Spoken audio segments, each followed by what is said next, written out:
ओम शांति। 31 मार्च 2023। मीठे प्यारे बाबा के आज के मधुर महावाक्य। आज की मुरली के कुछ मुख्य पॉइंट्स। आज बाबा हमें समझाते कि हम बच्चों को श्रीमत पर बहुत बहुत मीठा बनना है, बहुत मीठे मिजाज से बात करनी है, कभी भी काम या क्रोध के वश नहीं होना है। ऐसा कोई भी कर्म नहीं करना है जो अपने ऊपर कृपा के बजाय श्राप आ जाए। बाबा समझाते कि हमें अपने संस्कारों को बहुत सरल बनाना है, क्योंकि सरल संस्कारों वाले ड्रामा के हर दृश्य को देखते हुए अच्छे और बुरे की आकर्षण से परे रहते हैं। ना उन्हें अच्छाई आकर्षित करती और ना बुराई, इसलिए वह सदा हर्षित रहते हैं। तो चलिए सुनते हैं आज की बाबा की मीठी प्यारी मुरली। ओम शांति। बाबा कहते, मीठे बच्चे, अपना मिजाज बहुत मीठा बनाओ। भूले चूके भी किसी को दुख मत दो। बुरे वचन कहना, क्रोध करना, डांटना, यह सब दुख देना है। प्रश्न, माया बच्चों की परीक्षा किस रूप में लेती है? उस परीक्षा में अडोल रहने की विधि क्या है? उत्तर, मुख्य परीक्षा आती है काम और क्रोध के रूप में। यह दोनों मुश्किल ही पीछा छोड़ते हैं। क्रोध का भूत घड़ी घड़ी दरवाजा खड़काता है, देखता है यह कहां भौं भौं तो नहीं करते। अनेक प्रकार के तूफान दीपक को हिलाने की कोशिश करते हैं। इन परीक्षाओं में अडोल रहने के लिए एक सर्वशक्तिमान बाप से योग रखना है। अंदर खुशी के नगाड़े बजते रहें। ज्ञान और योग बल ही इन परीक्षाओं से पास करा सकता है। गीत, निर्बल की लड़ाई बलवान से। ओम शांति। बच्चे समझते हैं और बाप भी समझाते हैं कि तुम फिर से आए हो पारलौकिक बाप के पास, और सब हैं लौकिक बाप। यहाँ है सब आसुरी बुद्धि, सतयुग में है दैवी बुद्धि। आसुरी के बाद फिर दैवी जरूर बनना है। आसुरी और दैवी, पतित और पावन में फर्क बहुत है। तुम जानते हो हम पावन थे, फिर रावण ने पतित बनाया है। अभी फिर बाप द्वारा हम फिर से पावन दुनिया का वर्षा ले रहे हैं। सतयुगी राज्य भाग्य का, वह भी 21 जन्मों के लिए। जब बाबा बच्चों को कहते हैं तब याद करते हैं, फिर भूल जाते हैं। जो बात याद रहती है वह फिर औरों को समझाने के लिए दिल टपकती है। याद नहीं होगी तो दिल टपकेगी नहीं, फिर वह खुशी की उछल नहीं आएगी, मुरझाई हुई शक्ल दिखाई देगी। अभी तुम जानते हो हम फिर से गंवाया हुआ सतयुग का राज्य भाग्य ले रहे हैं। वह जो क्रिश्चियन से राज्य गंवाया था वह तो ले लिया, परंतु माया ने हमारा राज्य छीना है, ये कोई को पता नहीं है। क्रिश्चियन से तो राज्य ले लिया हट से, भूख हड़ताल आदि करके। यहाँ तो वह कोई बात नहीं, तुम्हारी दिल में है। हम 5000 वर्ष पहले मुआफिक फिर से राज्य भाग्य प्राप्त करते हैं, बाप की श्रीमत पर चलने से। इसमें तलवार आदि कुछ भी चलाने की मत नहीं देते। कहते हैं बच्चे स्वीट टेम्पर बनो, बहुत मीठे बनो। सतयुग में शेर बकरी भी इकट्ठे जल पीते थे, एक दो के प्यार में रहते थे। दुख का वार नहीं होता, यहाँ दुख का वार बहुत होता है। काम कटारी चलाना, यह भी दुख का वार है। किसको बुरे वचन कहना व क्रोध करना, डांटना, यह भी दुख देना है। बाप कहते हैं किसको भी यह दुख नहीं देना है। अपना मिजाज बहुत मीठा बनाओ। भूले चूके भी दुख देने का काम नहीं करो। श्री कृष्ण के लिए कहते हैं इतनी रानियों को भगाया, तो भी कहते हैं भगाया सुख देने के लिए। अभी तुम समझ गए हो, श्री कृष्ण की बात नहीं है भागवत के साथ गीता का, गीता के साथ फिर महाभारत लड़ाई का कनेक्शन है। अभी वही संगम युग है। श्री कृष्ण का तो नाम ही नहीं। श्री कृष्ण की राजधानी है सतयुग में। श्री कृष्ण ने कोई पतित को पावन बनाने के लिए कभी राखी नहीं बांधी। यह है पतित को पावन बनाने का उत्सव। सो तो पतित पावन परमात्मा ही है, ना कि श्री कृष्ण। श्री कृष्ण का जन्म तो सतयुग में हुआ। वहां तो कंस, रावण, सूर्पनखा आदि हो न सके। यह इस समय है आसुरी संप्रदाय। इन सब बातों को तुम अभी समझते हो, तुम्हारी बुद्धि में है। हमने बेहद के बाप से अनेक बार राजयोग सीखा और 21 जन्म राज्य पद पाया है, फिर माया से राज्य भाग्य गंवाया है। जो माँ बाप दादे के दिल पर चढ़े हुए बच्चे हैं वही तख्त नशीन बनेंगे। जो फरमान बरदार नहीं, वह क्या पद पाएंगे। पद पाना चाहिए सूर्यवंशी, नहीं तो पाई पैसे के दास दासी जाकर बनेंगे। बाप दादा की आज्ञा पर नहीं चलते हैं। ब्रह्मा की मत भी मशहूर है, शिव बाबा की श्रीमत भी मशहूर है। तो ब्रह्मा और शिव बाबा के साथ उन्हों के औलाद की भी मत मशहूर होनी चाहिए।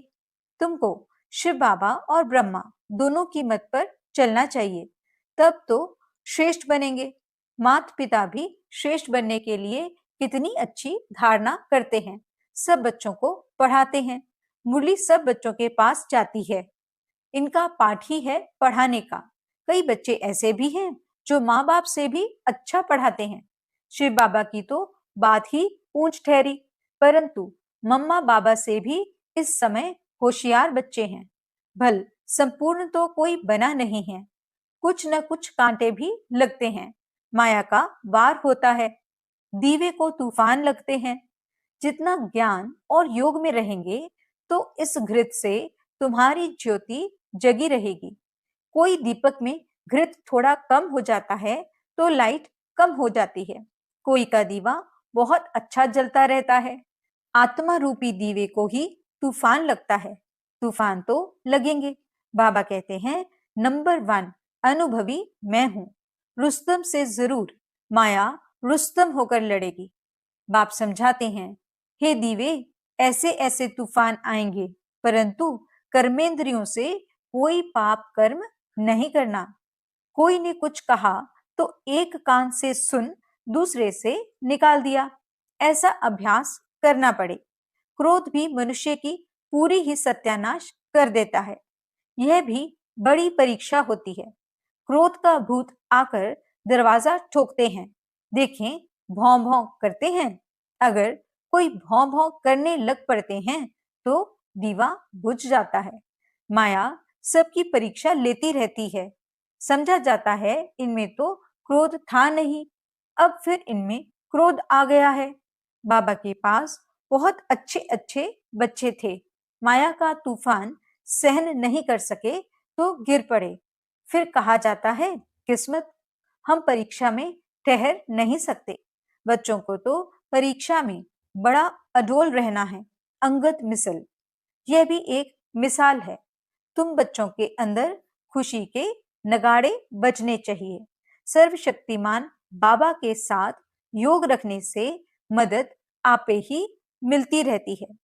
कोई हथियार पंवार नहीं लेते। बाबा सब युक्ति सिखलाते हैं। बाबा को याद करो तो विकर्म विनाश होंगे। क्रोध की भी स्टेजेस होती हैं। काम का भूत तो बड़ा खराब है। चल कोई में काम का भूत फिर से प्रवेश न करे। उनको योग बल से निकाल देना है। योग से ही क्रोध का भूत भी निकलता है। घड़ी घड़ी दरवाजा खटकाते हैं। कहाँ मार्जिन देखी और घुस पड़ते। ये 5 चोर अंदर बहुत घाटा डाल देते हैं। हम कितने साहूकार थे, 5 विकारों ने कितना कंगाल बना दिया है। इनका बड़ा सरदार है काम, सेकंड नंबर है क्रोध। काम बच्चू बादशाह है। बड़ा मुश्किल से पीछा छोड़ते हैं। बड़ा भारी दुश्मन है, बहुत तंग करते हैं। बेचारी अबलाएं कितनी मार खाती हैं, उन्हों की फरियाद सुनी नहीं जाती। यह फरियाद सिर्फ एक बाप ही सुनने वाला है, परंतु वह भी सच्चे जो होंगे उन्हों की सुनेंगे, झूठों की नहीं। तो यह विकार मनुष्य को एकदम डर्टी बना देते हैं। क्रोध की बीमारी उथल पड़ी तो क्रोध अपनी भी सत्यानाश कराते हैं, दूसरे की भी खुराक बंद हो जाती है। हंगामा होता है तो बाप से जो खुराक लेने आते हैं उन्हों का वह बंद हो जाता है, उन्हों पर बंधन आ जाता है। फिर उनकी अविनाशी भविष्य जन्म जन्मांतर की आजीविका बंद हो जाती है। ऐसे जो परम पिता परमात्मा से वर्षा लेने में विघ्न डालते हैं, उन पर कितना पाप पड़ेगा, बात मत पूछो। वे जैसे कि अपने ऊपर कृपा के बदले श्राप डालते हैं। कोई ट्रेटर बन जाते हैं तो कितने का नुकसान करते हैं। भविष्य हीरे जैसा जीवन बनाने में रुकावट पड़ती है। इसलिए बाप कहते हैं, महापापी, महाबेसमझ, महा कमबख्त देखना हो तो यहाँ देखो। कोई अखबार में उल्टा सुल्टा डाल लेते हैं तो बिचारी माताओं पर कितनी आपदाएं आ जाती हैं। जानते हुए और फिर कुछ करते हैं तो उन पर धर्मराज की कितनी मार पड़ेगी। बाप कहते हैं, ऐसा काम कोई नहीं करे जो ट्रेटर बने और अबलाओं पर अत्याचार हो। उनको गाजी भी कहा जाता है। माथे में खून का टेम्परेचर चढ़ जाता है तो फिर तलवार उठाकर मारने लग पड़ते हैं, फिर उनको फांसी पर चढ़ा देते हैं। यहाँ भी ऐसे बन पड़ते हैं। कोई में क्रोध का भूत आ जाता है तो कितनों की आजीविका बंद कर देते हैं। बाप कहते हैं, ऐसे के लिए फिर बहुत कड़ी सजा है।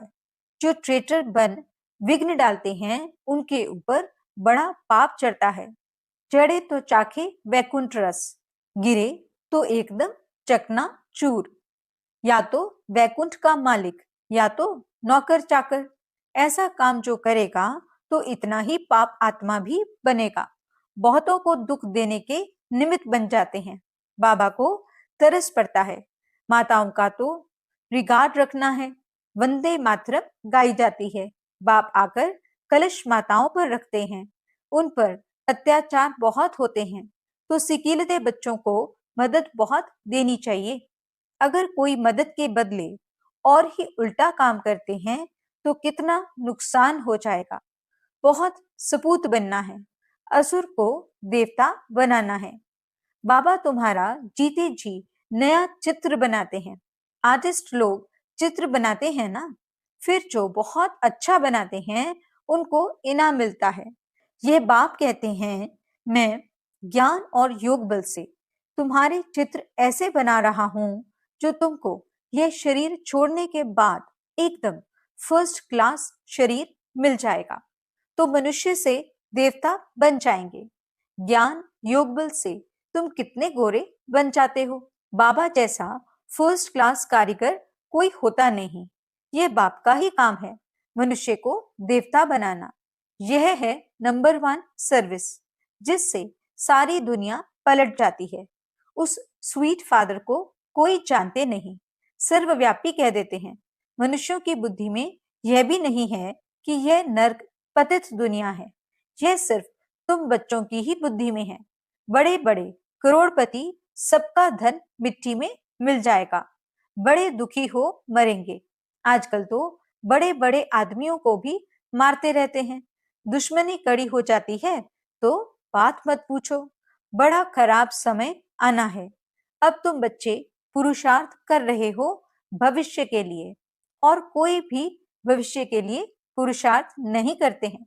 पुरुषार्थ में फिर माया भुला देती है, फिर जैसे के वैसे बन जाते हैं। माया एकदम मुंह फेर देती है, इसलिए बहुत संभाल करनी है। जितना हो सके खुशी से बाबा को याद करना है। हम बाप से 21 जन्म सुख का फिर से वर्षा ले रहे हैं। बाप को याद करने से खुशी होगी। वह इन आंखों से महल आदि देखते हैं तब खुशी होती है। तुम दिव्य दृष्टि से अथवा ज्ञान के तीसरे नेत्र से जानते हो कि हम बाप से सदा सुख का वर्षा लेते हैं। अगर बाप की मत पर चलेंगे तो सावधान तो करते रहते हैं। बच्चे, श्रीमत पर बहुत मीठे बनो, चुप रहो और बाप को याद करो। तुम बच्चों जैसा सौभाग्यशाली इस सृष्टि पर कोई नहीं है। तुम स्वर्ग का मालिक बनते हो, वहां बड़ा सुख है। यह भी जानते हैं राजयोग वही सीखेंगे जो कल्प पहले सीखे होंगे। तुम देखते हो पंडे सर्विस कर फूलों को व कलियों को बागवान के पास ले आते हैं, फिर उन्हों को सर्विस की आफरीन भी मिलती है। ज्ञान है बहुत सहज। इस जीवन को मोस्ट वैल्यूएबल कहा जाता है। पत्थर से हीरे जैसा गरीब से साहूकार बनते हैं। गाया हुआ भी है, अति इंद्रिय सुखमय जीवन गोप गोपियों से पूछो। कौन से गोप गोपियां? जैसे बाबा ने सुनाया, यह है बड़ी लॉटरी। बाप स्वर्ग का रचयिता है, तो बाप और स्वर्ग को याद करना बहुत सहज है। विश्व का मालिक बनना कम बात थोड़े ही है। वहां दूसरा कोई धर्म होता नहीं। बच्चे जान गए हैं कि हमने आधा कल्प अनेक प्रकार के दुख देखे हैं। अब बहुत अच्छा पुरुषार्थ करना चाहिए। इस दुनिया में कोई सुखी हो नहीं सकता, वहां तो सब सुखी होंगे। ऐसे सुख के राज्य में ऊंच पद पाने में मजा बहुत है। बॉक्सिंग में घड़ी घड़ी थप्पड़ खाते गिरते नहीं रहना है। विकार में गिरा तो एकदम जोर से चोट लग जाती है। क्रोध भी बहुत खराब है। घड़ी घड़ी चोट नहीं खानी चाहिए, नहीं तो गिर पड़ेंगे। अच्छा, मीठे मीठे सिकिलदे बच्चों प्रति माता पिता बाप दादा का याद प्यार और गुड मॉर्निंग। रूहानी बाप की रूहानी बच्चों को नमस्ते। हम रूहानी बच्चों की रूहानी बाप दादा को दिल व जान सिक व प्रेम से नमस्ते नमस्ते नमस्ते जी। गुड मॉर्निंग बाबा, शुक्रिया बाबा। धारणा के लिए मुख्य सार।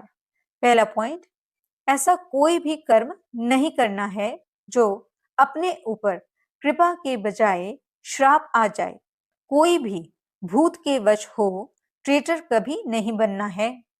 दूसरा पॉइंट, श्रीमत पर बहुत बहुत मीठा बनना है, चुप रहना है, बहुत मीठे मिजाज से बात करनी है, कभी काम या क्रोध के वश नहीं होना है। वरदान, सरल संस्कारों द्वारा अच्छे बुरे की आकर्षण से परे रहने वाले सदा हर्षित मूर्त भव। अपने संस्कारों को ऐसा इजी यानी सरल बनाओ तो हर कार्य करते भी इजी रहेंगे। यदि संस्कार टाइट हैं तो सर्कमस्टेंस भी टाइट हो जाते हैं। संबंध संपर्क वाले भी टाइट व्यवहार करते हैं। टाइट अर्थात खींचातान में रहने वाले। इसलिए सरल संस्कारों द्वारा ड्रामा के हर दृश्य को देखते हुए अच्छे और बुरे की आकर्षण से परे रहो। न अच्छाई आकर्षित करे और न बुराई, तब हर्षित रह सकेंगे। स्लोगन, जो सर्व प्राप्तियों से संपन्न है वही इच्छा मात्रम अविद्या है। अच्छा, ओम शांति।